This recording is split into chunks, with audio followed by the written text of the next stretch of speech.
Bom, pessoal, boa noite.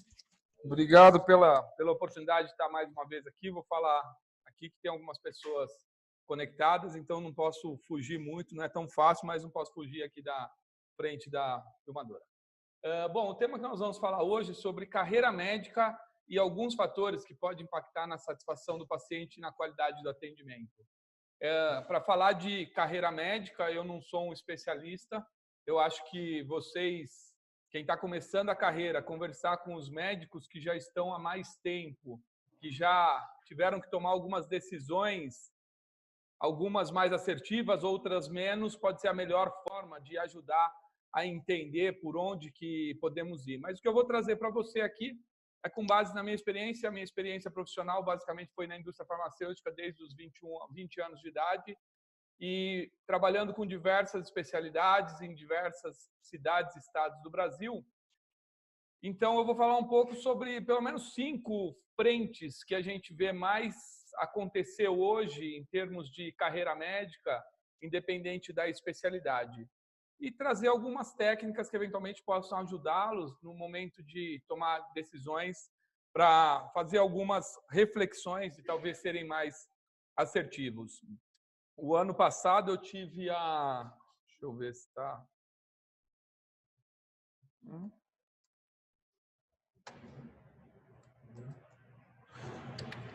O ano retrasado, eu tive fui convidado para escrever um artigo para a revista da SBAL, da Sociedade Brasileira de Administração e Oftalmologia, e a oftalmologia é a única especialidade médica que já entendeu que existe uma importância muito grande no sentido de olhar para a gestão. E algumas faculdades de medicina vêm adotando isso por iniciativa de um grupo de oftalmologia. Lá na Fundação ABC, eles implementaram um programa de gestão em saúde, onde eu sou um professor convidado, para a gente falar um pouco sobre algumas questões que possam contribuir no futuro. Mas não é fácil você escolher ser médico. Enquanto muitos colegas estavam lá se divertindo na balada, você estava ali noite sem dormir, estudando para caramba, daí se forma e vem mais uma escolha depois, qual especialidade que eu vou fazer. E nesse caminho, contando só a parte de faculdade mais a especialização, nós estamos falando, às vezes, em 10 anos, 12 anos para um médico sair como especialista. Não é tão simples essa trajetória e, de repente, você vai ter que tomar algumas decisões para a qual você não foi preparado. Quando eu escrevi esse artigo, eu falei de 5 possibilidades que o médico hoje costuma adotar de forma mais comum, ou exercer a medicina em alguma instituição privada, ou trabalhar numa instituição pública, seguir a carreira acadêmica ou de pesquisa, montar o seu próprio consultório ou clínica e outras possibilidades que vêm crescendo aí na área da medicina.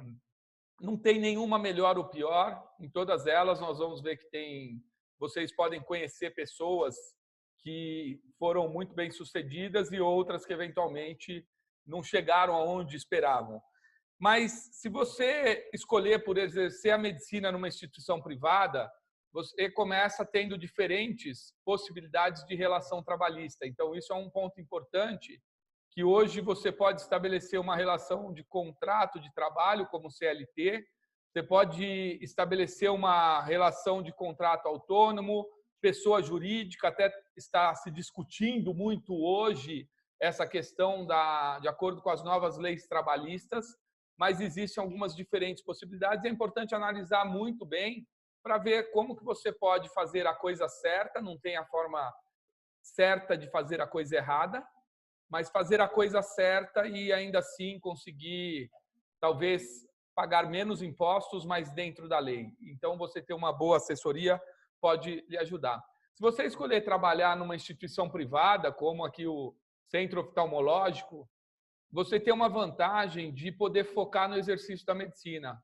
Então, você chega aqui, tem toda uma estrutura administrativa, uma estrutura de agendamento, um staff te dando suporte, cuidando de muitos fatores que vão te aliviar para você chegar aqui e atender o paciente. Então, isso é um benefício. Talvez pouca necessidade de você investir tempo em questões administrativas e de desenvolver essas competências no início da sua carreira. Depende do regime que você tem, você pode ter uma previsibilidade financeira. Se você trabalha em alguma instituição privada, que você hoje tem algumas instituições que adotam carga horária de trabalho, um trabalho fixo, você tem uma previsibilidade financeira. Não estou falando se o ganho vai ser maior ou menor do que você adotar outras opções, mas você pode ter essa previsibilidade. Em muitas situações, um crescimento rápido do volume de atendimento. Então, é muito comum quando a pessoa escolhe uma instituição que já existe, que já tem toda uma estrutura para trabalhar, conseguir em menos tempo acelerar o preenchimento da agenda. Talvez demore um pouco mais quando você parte para uma carreira solo e iniciar do zero um negócio. Mas outra opção, trabalhar numa instituição pública. Primeira questão é que alguns anos atrás existiam benefícios trabalhistas muito atrativos, então as pessoas às vezes prestavam um concurso público. Em algumas instituições isso ainda hoje é uma realidade, mas através de todo o sistema que nós estamos vivendo, questões de uma dúvida com relação a quanto que a previdência social vai aguentar os próximos anos, está mudando muito essa questão dos benefícios trabalhistas também dos funcionários públicos. Muitas vezes, se você vai trabalhar numa instituição pública, você tem uma carga horária bem definida. Então, isso pode ser algo interessante, porque você tem como prever quanto você vai dedicar àquela instituição e poder fazer outras escolhas. Estabilidade financeira, no caso de você contar com um salário que você tem ali, que faça chuva, faça sol, você começa o mês sabendo que você tem X para receber. Possibilidade de resolver algumas situações clínicas incomuns, provavelmente quando vocês atendem na unidade do SUS, talvez vocês encontram pacientes com algumas patologias, com algumas situações que seja mais difícil de encontrar numa instituição privada. E desafios para trabalhar com recursos limitados. O que vem acontecendo nos últimos anos no Brasil na área de saúde é fruto do sistema, do momento que nós estamos vivenciando. Então, a verba do Sistema Único de Saúde do SUS é um percentual do Produto Interno Bruto, do PIB do país. Nós tivemos em 2018 um PIB equivalente a 2012. O Brasil retrocedeu equivalente a 6 anos. Nos últimos 4 ou 5 anos, de 2014 a 2018, mais de 2 milhões de pacientes perderam o convênio médico. Então, são mais de 2 milhões de pacientes que deixaram de ser atendidos na rede privada e começaram a ser atendidos no público. E com um PIB menor. Então, significa menos verba, menos investimento para atender mais pessoas. E daí a gente vê um certo colapso aí na área de saúde. Então, quem trabalha no sistema público tem que, desde cedo, fazer uma boa gestão dos recursos, porque trabalha com recursos muito limitados. Seguir carreira acadêmica ou de pesquisa, uma outra alternativa que a gente vê muitos jovens seguindo para esse lado. Aqui o primeiro ponto que é relevante é que tem que gostar de estudar. Na verdade, acho que a capacitação técnica, a formação é altamente relevante. Cada minuto, cada segundo dedicado aos estudos, seja para uma capacitação técnica, seja para desenvolver outras competências, podem fazer a diferença na nossa vida profissional. Não é só o conhecimento técnico que vai definir com que você tenha a sua agenda cheia e que você tenha sucesso, mas isso é a base, isso é uma pedra que está ali para você construir algo sólido a partir dessa capacitação técnica que você tem naquilo que você se propôs a fazer. Se você quiser seguir uma carreira acadêmica ou de pesquisa, resolver dar aula, você precisa investir ainda mais tempo nisso, é necessário gostar de estudar e desenvolver algumas competências, talvez diferentes estilos de ensino e aprendizagem, diferentes competências de gestão de projetos, se você for trabalhar com pesquisa clínica, porque cada pesquisa é um projeto, tem começo, meio e fim, e que requer uma equipe trabalhando, então você precisa desenvolver outras competências, talvez, para ter uma performance ainda melhor. diferentes formas de reconhecimento. Talvez o reconhecimento para quem escolhe para a área de pesquisa não vai ser sempre o reconhecimento financeiro, mas sim você conseguir a aprovação de uma bolsa para investir no seu projeto, você conseguir uma publicação numa revista de referência e você também vai se tornando, às vezes, uma referência naquele assunto que você está se dedicando à pesquisa, que pode te possibilitar construir uma carreira paralela exitosa. Então, é muito comum também nós temos pessoas que investem muito tempo na carreira acadêmica e que daí consegue montar um consultório, porque eu sou professor da universidade, eu consigo atender só particular, uma carga horária mais limitada, então uma coisa pode caminhar junto com a outra. E tem que saber trabalhar com recursos limitados. Quem lidar com pesquisa sabe também que tem que fazer uma boa gestão dos recursos, porque uma vez que você assumiu um projeto, esse projeto tem que ser concluído e você tem uns recursos limitados para fazer com que esse projeto aconteça. Montar o seu próprio consultório ou clínica. Aqui é uma outra opção, que muitas vezes é o sonho, faço medicina, sonho em ter o meu consultório, a minha clínica, o meu local de atendimento, que te dá maior liberdade para definir a forma de trabalhar. Se você está dentro de uma instituição, é inerente que você siga as regras dessa instituição. Se você está no seu consultório, você vai fazer as regras do seu consultório. Aqui alguns exemplos reais. Escolheu entregar brigadeiro para os pacientes, ele não precisa pedir autorização para ninguém. Esse aqui é um médico de São Paulo, ele é um cirurgião plástico, provavelmente tinha em casa um tanto de vinhos e ele não devia tomar, ele levou vinho do Porto para o consultório dele, então ele oferecia vinho do Porto para o paciente em vez de café, mas isso foi uma forma que ele encontrou de fazer marketing e cabia naquela especialidade que ele fazia, o perfil de paciente que ele tinha. É fundamental montar uma boa equipe. Se você tiver um consultório, você precisa de uma equipe. Você provavelmente não vai ser a pessoa que vai limpar o banheiro, que vai agendar as consultas, que vai ligar para os pacientes. Então, é importante você ter uma equipe, você ter uma noção de como fazer isso. Muitas vezes, a formação médica coincide com a aposentadoria da tia.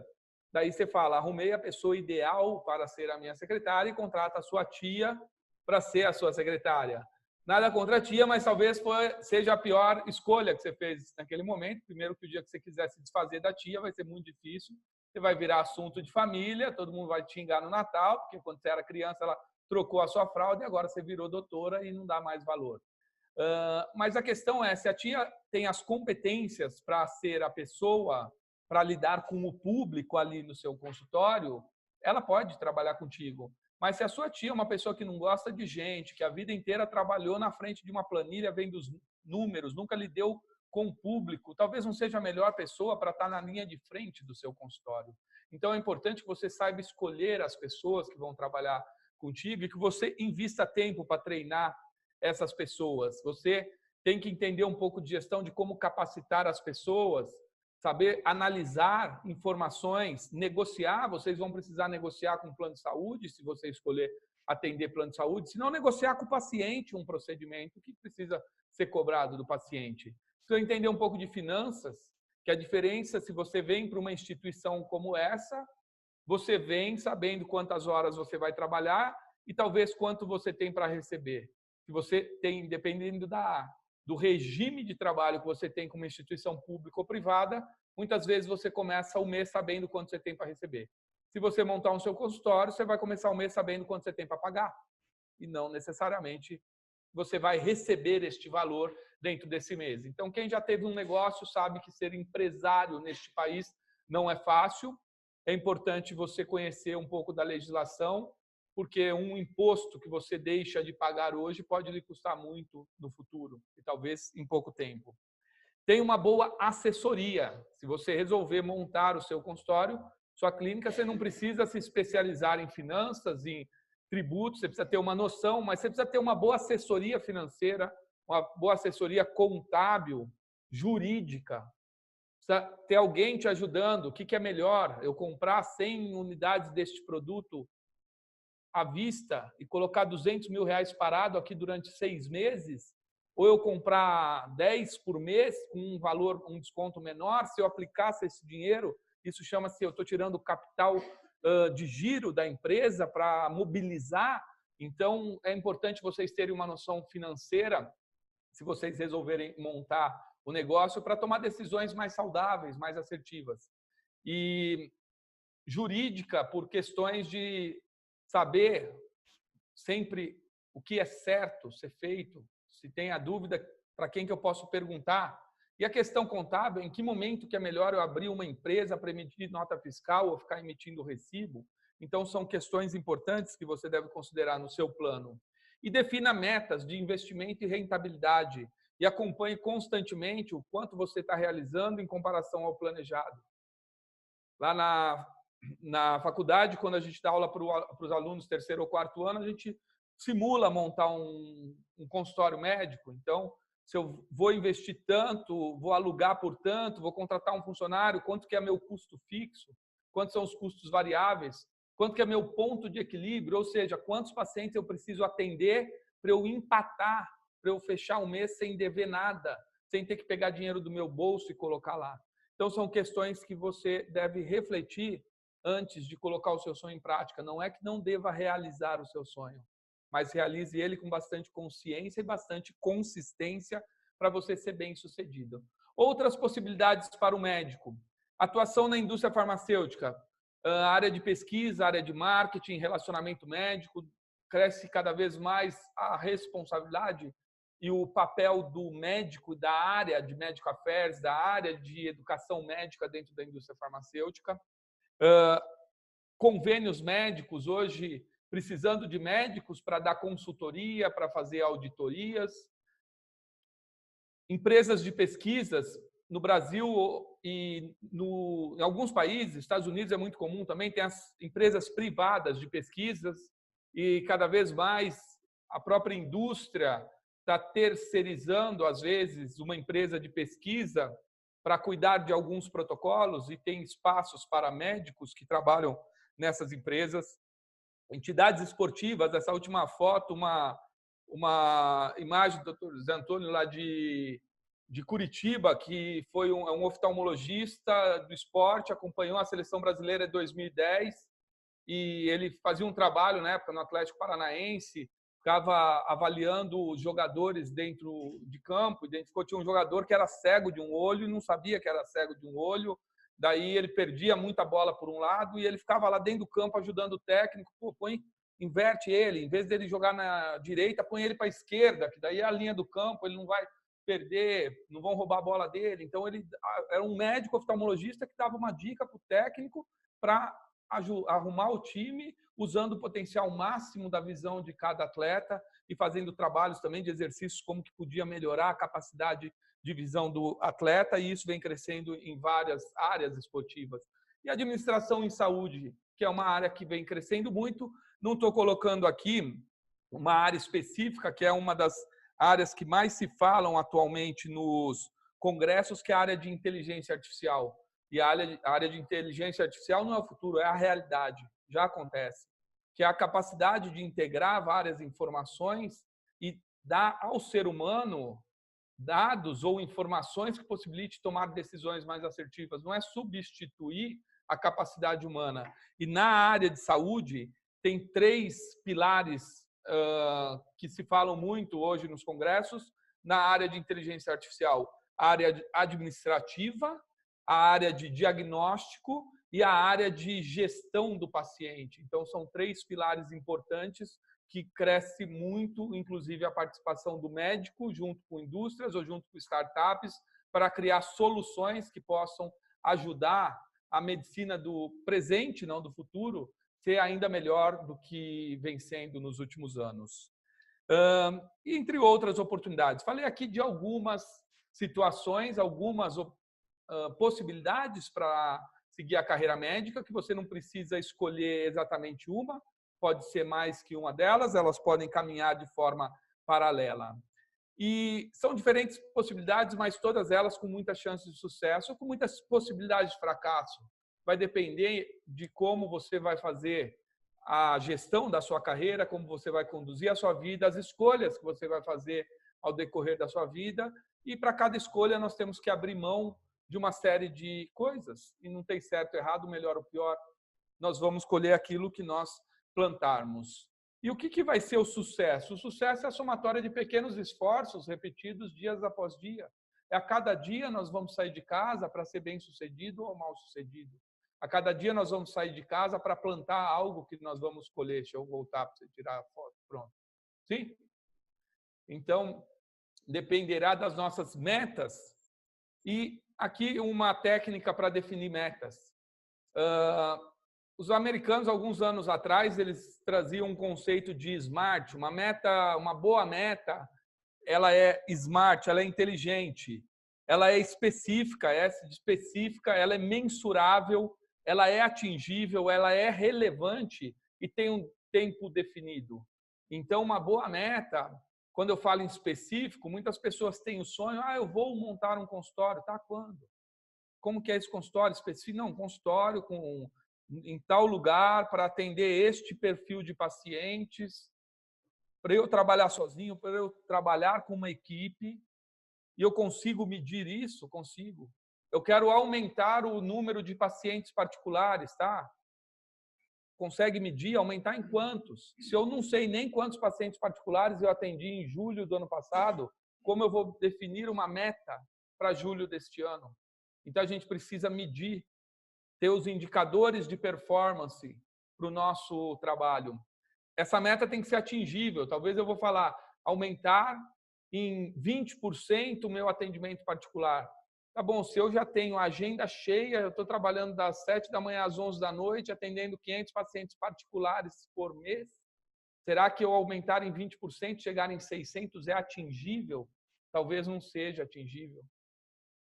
Mas essa meta tem que ser relevante. Por outro lado, se eu falo aumentar em 10% o volume de pacientes particulares, eu atendia 10 pacientes por mês, agora vou passar a atender 11. Será que este um paciente a mais vai pagar suas contas? Este 10% de aumento, nesse caso, é relevante? Talvez, neste caso, caberia 200% de aumento. E quando isso vai acontecer? Defina os prazos, foque nas metas, evite distração e curta a jornada, porque a vida é única também, nós estamos passando por aqui, e o trabalho é um dos sistemas pessoais que a gente frequenta, mas a nossa vida está aqui, nós temos outros sistemas, outras coisas maravilhosas para aproveitar. E aqui é uma matriz que eu chamo matriz double check, que uma vez eu desenvolvi, uma gerente minha conversou um pouco comigo sobre isso, eu criei essa matriz para me ajudar a tomar uma decisão profissional. E a gente chama matriz double check porque eu faço 4 perguntas, mas de uma certa forma checando 2 vezes a mesma coisa. Então, se vocês tiverem que tomar uma decisão, ou seja, monto um consultório ou não monto, mudo de cidade ou não mudo, caso ou não caso. Então, você usa isso aqui. O que eu ganho se eu mudar? O que eu ganho se eu casar? O que eu ganho? E o que eu perco se eu mudar? O que eu perco se eu casar? E depois você pergunta, o que eu ganho se eu não mudar? Por isso que é double check, eu estou fazendo a pergunta oposta. E o que eu perco se eu não mudar? O que eu perco se eu não casar? E quando você juntar responder essas 4 perguntas, você vai avaliar onde está pesando mais para o positivo ou para o negativo. E daí, talvez, tomar uma decisão mais consciente, mais assertiva, que possa contribuir com os seus próximos passos profissionais, com os seus próximos passos pessoais. Só que na vida, a todo momento, nós estamos fazendo escolhas. Uma vez eu li um livro de um psicanalista, ele chamava Will Schutz, ele falava que nós somos responsáveis por 100% das nossas escolhas, que nós escolhemos o nosso nascimento, a nossa morte. E aquilo, para mim, era um pouco exagerado, mas eu respeito a opinião dele. Depois eu fui fazer um outro curso onde eles falavam em um terço de escolha, e depois, num instituto que eu faço um trabalho, a gente discutindo um dia, chegamos aí talvez, não necessariamente na mesma proporção, mas tem 4 pilares que vão delinear talvez as nossas escolhas no dia a dia. Talvez 1/4 das escolhas nossas são nossa responsabilidade. Eu escolhi estar aqui hoje. Agora, tem um outro 1/4 que é a escolha do outro. E isso que me incomodava um pouco quando falava que 100% das escolhas são minhas. Eu acho que 100% das escolhas forem minhas, talvez eu esteja ignorando a escolha do outro. Eu escolhi estar aqui hoje. mas vocês escolheram estar aqui. Se vocês escolhessem não estar aqui, não faria sentido nenhum eu falar para ninguém. Então, as minhas escolhas, mais as escolhas de vocês, contribuiu para que este evento acontecesse. Mas eu tenho um pouco ali, talvez uma parte das escolhas, que são escolhas de uma organização na qual eu estou inserido. Eu quero trabalhar com uma determinada roupa, mas legal, você trabalha aqui nessa instituição, aqui existe uma regra, que a roupa tem que ser essa, o uniforme tem que ser esse, eu tenho que usar este avental. No seu consultório, você escolhe como você quer, mas aqui tem que seguir as regras dessa instituição. E se eu vou para dentro de casa, não é diferente. Bom, eu faço o que eu quiser na minha casa, legal, mas neste prédio tem algumas regras do condomínio que eu tenho que seguir, que vão além daquelas regras que eu vou impor na minha casa. Então, eu tenho uma parte das escolhas do dia a dia que estão relacionadas a um sistema no qual eu estou inserido. E eu tenho mais um quarto ali, que são escolhas que eu vou fazer estão relacionadas a regras de um sistema maior, onde eu não gostaria de pagar tantos impostos, mas eu moro num país que tem essa carga tributária. E cabe a eu escolher se eu vou pagar ou não, mas toda escolha tem uma renúncia. Se eu não pagar, amanhã eu posso ter um problema. Então, isso para mim fazia muito sentido. No dia a dia eu escolho muitas coisas, eu tenho que compreender, não preciso concordar com o outro, porque ser humano é ser diferente, mas compreender que o outro também faz algumas escolhas, que essas escolhas podem ser divergentes da minha, e que eu estou inserido numa instituição, numa empresa, num condomínio, que tem as regras que eu devo seguir, e que tem um país do qual existem algumas leis que regem todos os princípios aqui dentro dessa nação. Só que o que é ter maturidade? É eu entender que eu faço as minhas próprias escolhas, mas que eu posso influenciar a escolha do outro. E eu posso influenciar as regras da instituição. Porque se amanhã eu quero trabalhar com um avental preto, bom, mas aqui nessa instituição o avental, o uniforme é branco, é verde, tá? Mas se eu tiver um bom argumento e convencer as pessoas que tomam decisão nessa instituição e fizer sentido ser preto, pode ser que a próxima troca de uniforme os aventais sejam pretos. Então eu tenho capacidade de influenciar o sistema no qual eu estou inserido. E eu tenho capacidade de influenciar um sistema maior, uma nação, quando eu faço uma escolha numa eleição, quando eu voto, ou quando eu desenvolvo um projeto, me candidato a um cargo público para implementar algum projeto que eu acredito que vai fazer diferença para esse sistema.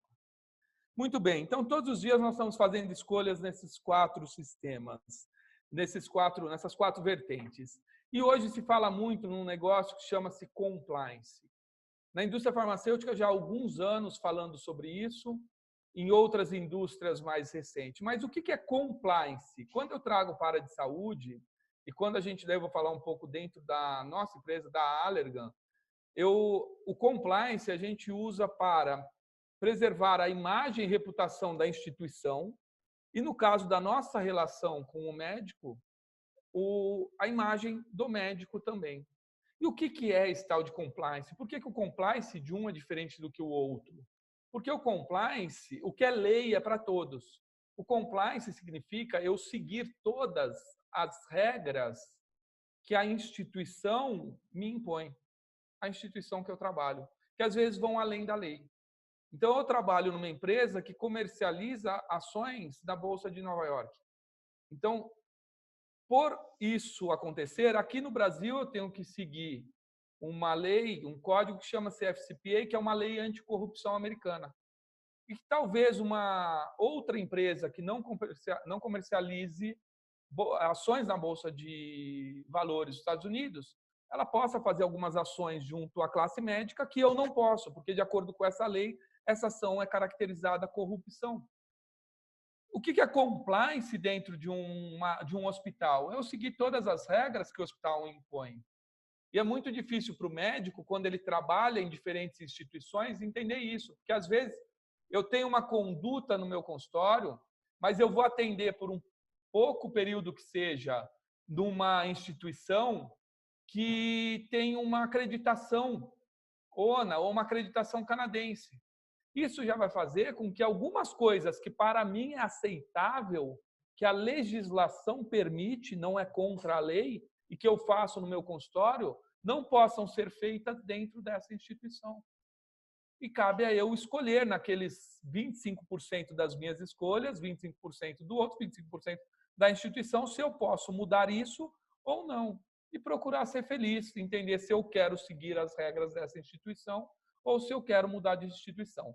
E o que vem mudando nos últimos anos? Nos últimos anos, se fala muito em compliance, principalmente nas indústrias multinacionais, quando eu levo para a área da indústria. Por quê? Porque o Brasil teve uma piora muito grande no índice de reputação. Hoje, as indústrias são avaliadas como reputação. A Allergan, ano passado, ficou entre as indústrias farmacêuticas reconhecidas com maior reputação no mundo. E por que aconteceu isso? Porque entende-se que a forma como nós estamos trabalhando está dentro de uma série de preceitos que preserva a imagem do médico, a imagem da instituição. Quando a gente teve, nos últimos anos, episódios como o Lava Jato, que piorou muito a reputação do Brasil lá fora, todas as empresas que passam por auditorias que são feitas por entidades internacionais, algumas da própria empresa, outras de fora da empresa, mas essas auditorias, elas têm um olhar muito mais crítico para o nosso país e para tudo que nós estamos fazendo aqui. Infelizmente, é uma realidade. Muitos já vêm para cá com o seguinte pensamento: até que se prove o contrário, tudo está errado. Enquanto que o que nós gostaríamos era que as pessoas chegassem aqui com a seguinte mentalidade: até que se prove o contrário, todo mundo merece um voto de confiança. Então, compliance é algo que cada vez mais vai se falar, né, na área de saúde e em grandes instituições. E quando eu trago o compliance para dentro de hospitais, eu estou trabalhando, tem várias coisas que eu posso fazer, mas que a instituição não permite que eu faça. Então, tem instituições que não permitem que um representante entregue a amostra grátis. Então, é uma regra dela, então é um compliance dela, e eu não posso inferir isso. Eu tenho que respeitar isso. Então, compliance é nós seguirmos todas as regras que vão além da lei. E aqui em Minas Gerais, tem um negócio que chama Lei de Transparência de Minas Gerais. Então, todos os investimentos que a indústria faz em qualquer evento médico, qualquer pagamento feito para um médico, nós temos que reportar num site, tem um site que é de domínio público, que tem lá. Então, este evento que nós estamos fazendo, se a Allergan organizou um coffee break que tenha custado R$100, vocês assinaram uma lista e nós temos que reportar lá no site da Lei de Transparência de Minas Gerais o nome de todos vocês e sai lá, ó, doutor tal, R$2,20 o custo per capita de cada coffee break desse.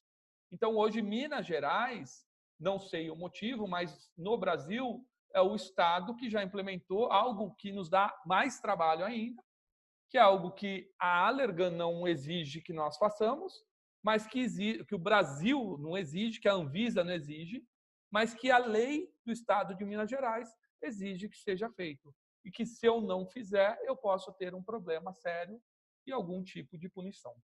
Então, cada vez mais nós temos que olhar para tudo que nós estamos fazendo e entender quais são as regras desse jogo que nós estamos jogando. Porque muitas vezes aquilo que é aceitável e que era permitido e algo que não víamos nenhum problema fazer há um ano atrás, hoje não é permitido e não pode ser feito. E, de repente, se nós fizermos, pode ter uma punição. Eventualmente, médicos vão dar uma palestra para nós, e hoje, se é uma palestra de um evento Allergan, eu preciso ver a aula antes. E às vezes o médico, pô, mas que saco é? Por quê? Porque se é no evento Allergan e um médico apresentar um slide que tem o nome de um produto concorrente, em vez da substância ativa de um caso clínico, em vez de ter a substância ativa que o paciente usava antes, ter o nome comercial do produto, eu posso pagar uma multa, porque é uma lei. Para eu colocar o nome de um produto, que é uma marca registrada, eu tenho que pedir uma autorização para quem é o dono dessa marca. Então, hoje a gente tem uma série de regras que estão surgindo que podem levar as empresas a terem algum tipo de prejuízo. Então, o compliance eu preciso zelar pela minha instituição. Eu tenho que zelar respeitando as regras e pela reputação dela, evitando que ela tenha qualquer ônus que pode ser uma multa ou que pode prejudicar a imagem. Para resumir e ficar fácil de entender, imagine o seguinte: isso que eu estou fazendo hoje, se for manchete, se for a principal reportagem de uma emissão de TV que tem a maior cobertura nacional amanhã, vai me dar orgulho ou vai fazer com que eu tenha que me justificar com os meus pacientes? E nós hoje pensamos muito naquilo que a gente faz com o médico, porque por alguns momentos foi muito comum a indústria farmacêutica fazer muitas ações, mas que se hoje saísse na mídia, talvez o paciente que chegasse no consultório ia falar: será que o médico está prescrevendo esse colírio porque eu preciso ou porque ele está se beneficiando de alguma coisa dessa indústria? Então, o compliance tem como pilar principal para nós esse tipo de pensamento, que é justamente para eu preservar a reputação do médico, o CRM do médico, a reputação daquela instituição, e uma instituição como essa aqui demora anos para se construir. Mas uma imagem se destrói em poucos minutos ou em poucos dias. Então, aquilo que demora muito para construir desaba muito rápido. Muito bem. Falamos que as escolhas estão baseadas em escolhas minhas, dos outros, escolhas da instituição e de um sistema maior onde eu estou inserido. Mas é 100% responsabilidade minha escolher como eu vou reagir a todas as situações do dia a dia. Posso ficar irritado, xingar, mal-humorado, ou posso respirar, rezar, não sofrer. E a inteligência emocional não é aquele cara que não estoura, não sai brigando, não sai dando porrada. É quem não sofre com todas essas diversidades que nós temos que lidar no dia a dia. E isso é 100% responsabilidade nossa. Como que eu vou reagir às situações que o mundo está me colocando no dia a dia? E tudo que nós vamos fazer, aqui é uma outra técnica que eu vou deixar com vocês, um outro método. Tudo que nós vamos fazer na vida pode gerar dois extremos de resultado. Isso aqui serve para nos ajudar a minimizar a ansiedade. Então, começa a pensar que tudo que nós vamos fazer pode ter fracasso ou sucesso. Esse evento pode ter fracasso ou sucesso. E muitas vezes nós estamos ansiosos, que é vivendo muito o futuro. O que vai acontecer? Será que vai dar certo? Daí, 4 perguntas vão me ajudar. A primeira é, tá bom, qual seria o pior resultado que eu poderia ter? Como nós estamos falando de carreira médica, qual seria o pior resultado que eu poderia ter na minha carreira? E depois, qual seria o melhor resultado que eu poderia ter na minha carreira? E o que eu devo fazer para ter um fracasso? O que eu devo fazer para ter esse pior resultado na minha carreira? E daí você vai colocar, não estudar, não atender direito paciente, não cuidar da minha finança. Vai pôr um monte de coisa. E depois, o que eu tenho que fazer para ter o melhor resultado possível na minha carreira? E daí você já tem 2 listas de coisas que você pode parar de fazer, que eventualmente estamos fazendo e não estamos percebendo, e uma lista de coisas que devemos começar a fazer, que pode ser aqueles primeiros passos rumo ao sucesso. E talvez daqui a gente pode tirar as nossas primeiras metas para começar a caminhar. E tem coisas que nós vamos fazer na vida que são chatas. Nem sempre nós vamos ter oportunidade de fazer aquilo que nós amamos. Talvez quando vocês foram fazer medicina, vocês foram fazer com o intuito de atender paciente ou de operar, mas vai ter que preencher um formulário do convênio, vai ter que pôr CID, vai ter que dar um atestado médico, vai ter que ter um retrabalho, vai ter que fazer coisas que não são aquelas que vocês tinham expectativa de fazer quando foram estudar medicina. Mas a gente pode aprender a amar aquilo que a gente faz e talvez fazer sofrendo menos. E se eu fizer sofrendo menos, talvez eu esteja cuidando mais da minha saúde e tendo mais gratificação com aquilo que eu vou fazer. Independente da escolha que você fizer, jamais esqueça de fazer o básico. Esse exemplo é num hospital particular. Eu fui levar minha filha para um atendimento e ela foi atendida nessa sala. Eu não sei quantos pacientes já tinham atendido antes e a médica puxava o lençol, né? E largava lá. Não tinha capacidade de cortar esse lençol e colocar no lixo. Seja um SUS seja uma clínica que cobre o mais caro do mundo. Não esqueça de cuidar do básico. Não adianta você querer servir cafezinho com a foto do paciente e deixar uma sala desse jeito, deixar uma privada entupida, deixar um lixo do banheiro transbordando. Então, cuide do básico e pense nos detalhes que eles farão a diferença. Para encerrar essa parte de carreira médica, 7 etapas que podem contribuir. Primeiro, defina o que quer fazer. Estabeleça um propósito. O que faz com que você queira sair de casa todos os dias para fazer isso? Para uma pessoa que trabalha nessa instituição, na área de limpeza, sair de casa todos os dias para limpar um banheiro é muito chato. Para lavar privada, desentupir é muito chato. Mas se ela entender que este trabalho dela faz parte de um contexto maior, de uma instituição que trabalha todos os dias para ajudar com que pessoas continuem enxergando, pessoas possam enxergar os seus netos crescerem, pessoas que não estavam conseguindo enxergar, voltar a enxergar e ter uma qualidade de vida melhor, voltar a praticar um esporte que era o sonho, talvez ela entenda que ela trabalha para pessoas realizarem um sonho que até então não estavam realizando. E talvez isso seja muito mais gratificante para essas pessoas saírem de casa do que para limpar uma privada. Então, o propósito é algo muito além do que simplesmente o dinheiro ou aquilo que eu faço, mas o que significa para as pessoas que são impactadas com o meu trabalho, isso que eu estou fazendo. E qualquer pessoa que trabalha dentro do hospital tem uma missão comum, que é contribuir para que os pacientes saiam encantados e que os pacientes saiam com a melhor experiência possível e que queiram voltar, porque ele voltando e continuando se tratando adequadamente, ele vai continuar enxergando. Saiba onde você quer chegar e defina os seus objetivos e metas. Mantenha o foco.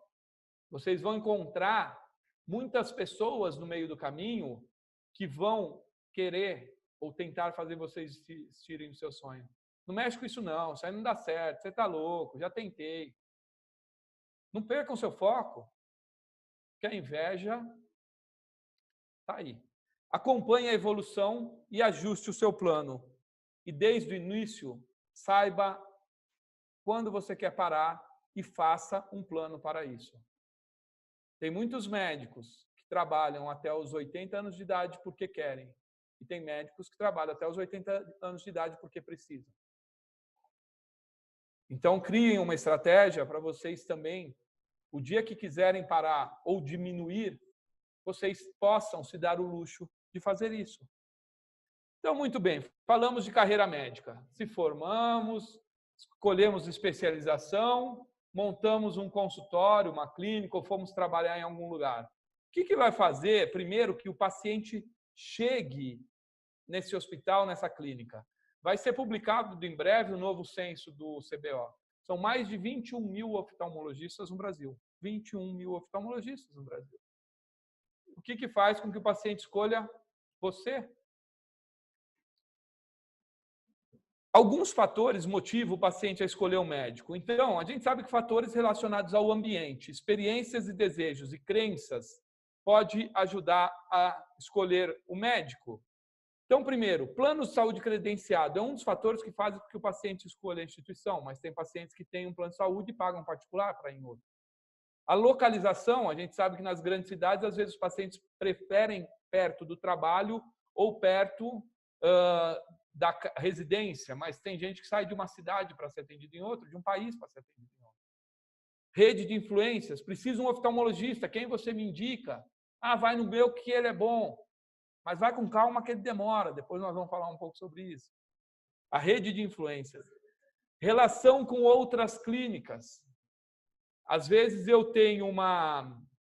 fiz uma especialidade, o time de retina, se tem um relacionamento com todos os endocrinologistas da cidade que atendem pacientes diabéticos, pode ser uma forma de drenar o paciente para chegar até a instituição.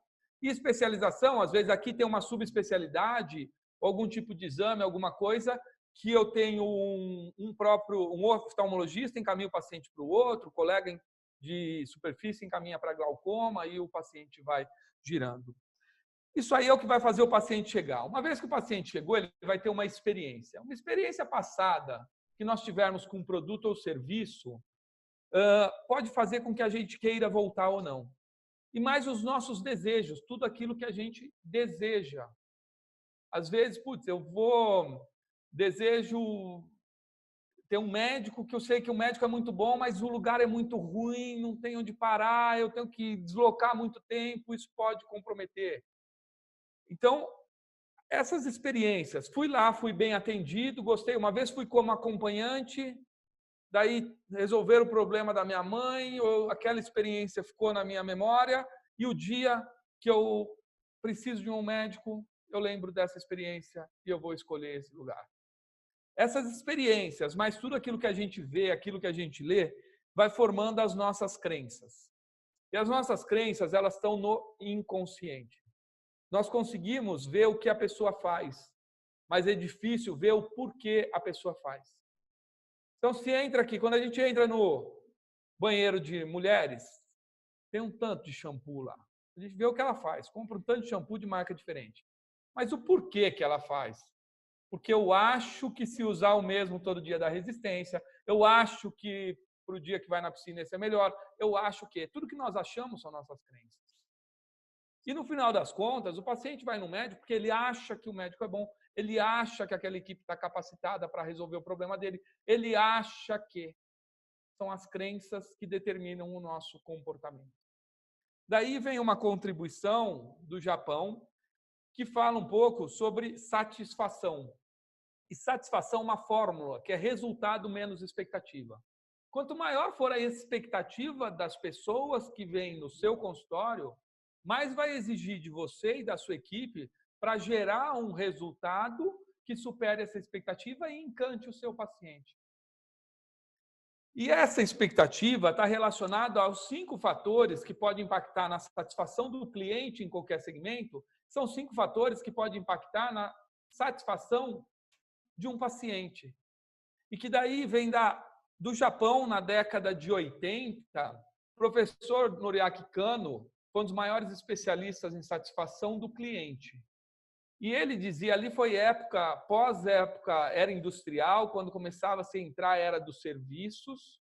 E Kano, ele falava que uma pessoa, ela avaliava 5 fatores intrínsecos a uma qualidade de alguma experiência que tinha com produto ou serviço.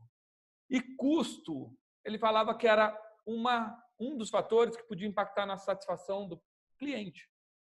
E custo é um dos fatores que pode impactar na satisfação do paciente.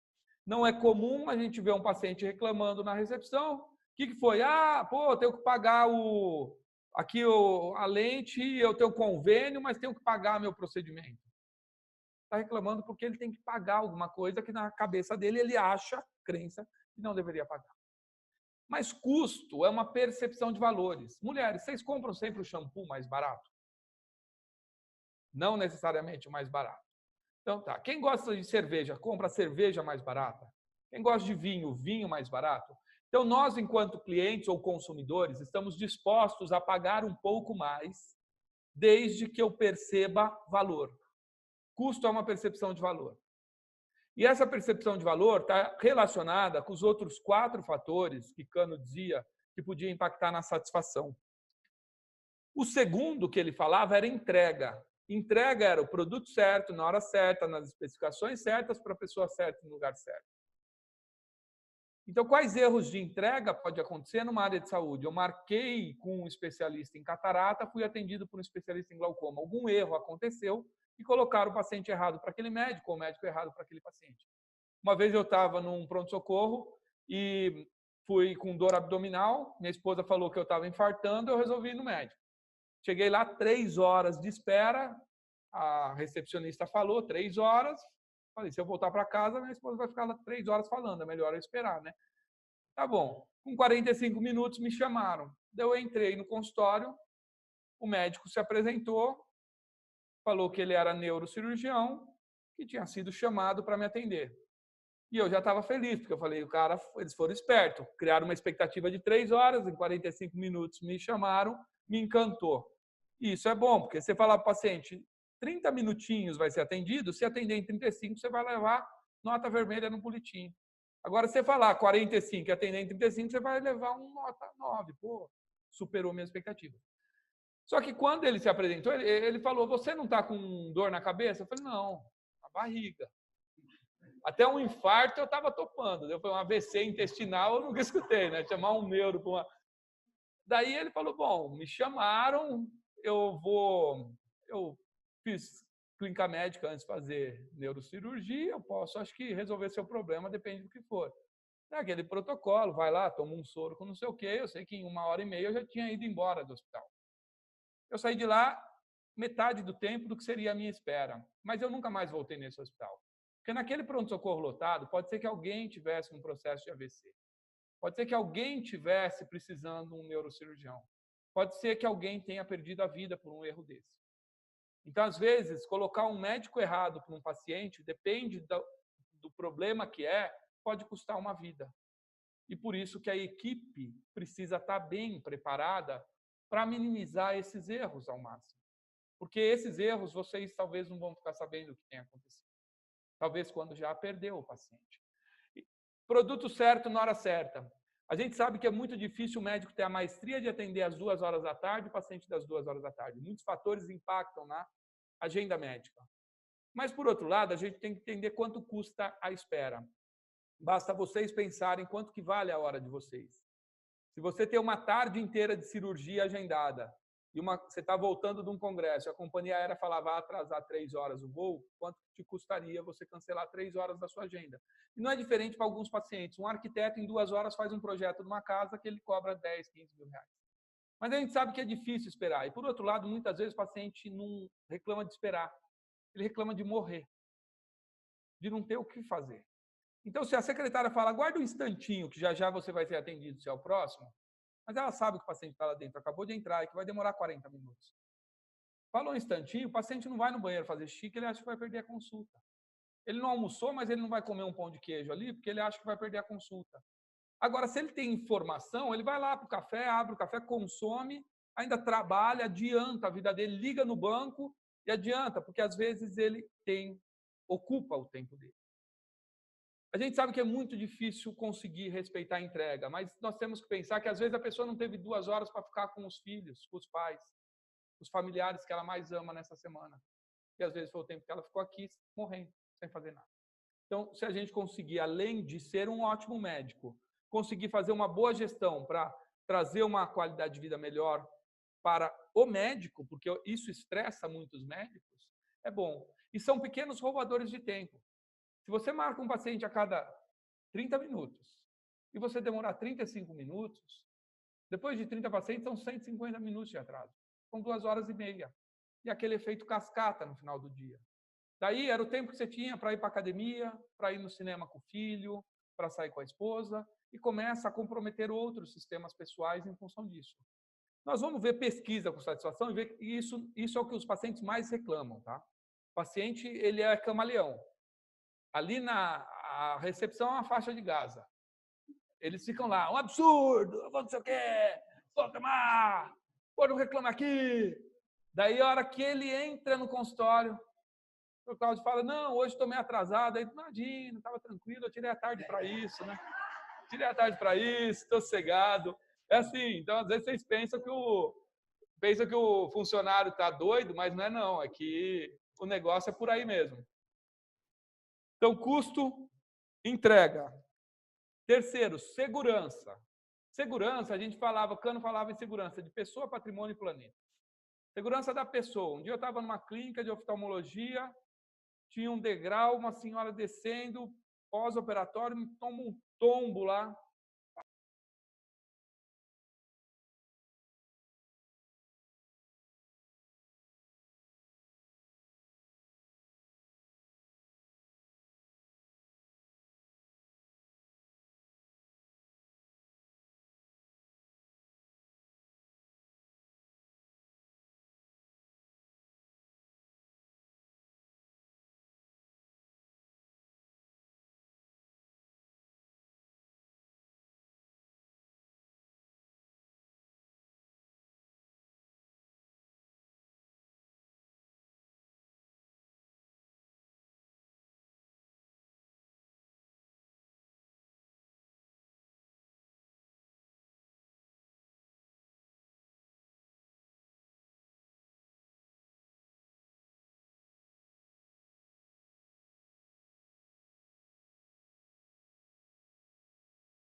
No século V a.C., algumas pessoas foram despertadas através de um sentimento que aflora de dentro para fora, o desejo de estudar, pesquisar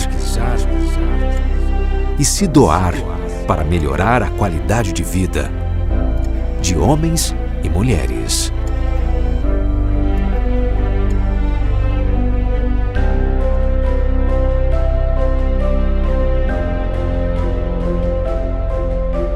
Uma responsabilidade que é mais que um compromisso, é um juramento.